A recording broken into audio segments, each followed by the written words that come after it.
In this lesson, we are going to be talking about what is the difference between an interpreter and a compiler. The interpreter is a program that reads and executes your code line by line. So it's translating your high-level code into machine code at runtime. It reads the code on the fly, and basically, as soon as you are typing something on your text editor, this is where you are going to be using the interpreter, because it's going to be trying to understand line by line the code that you are trying to write.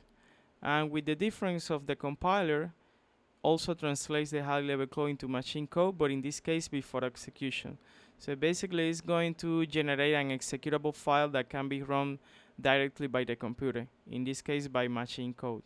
So here I have a representation of a video that explains this flow, and also I'm going to give you some small explanation in code, so in this way you can understand better. So here we have the interpreter and compiler, and then we have some source code here.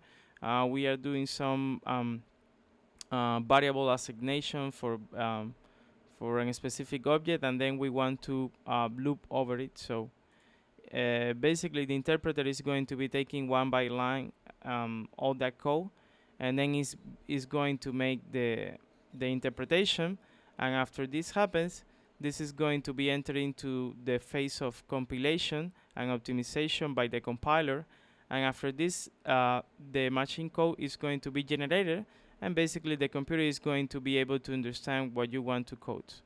Here I have also another example. So if we are on a JavaScript file, and basically I type a function that is like, for example, hello, and then I put a couple of console logs, one console log here, and then another console log inside of a for loop, kind of similar of what we had on the example here. What is going to happen is the interpreter is going to be reading your code line by line from line 1 to line 8.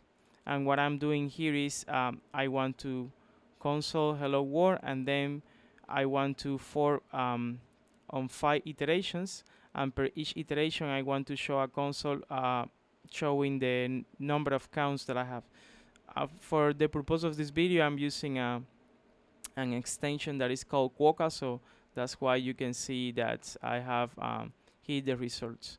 So basically the interpreter is going to be reading line by line all this code, and then the compiler is going to be taking all this code that I wrote from line 1 to line 8, and then is going to compile it and then convert it to machine code.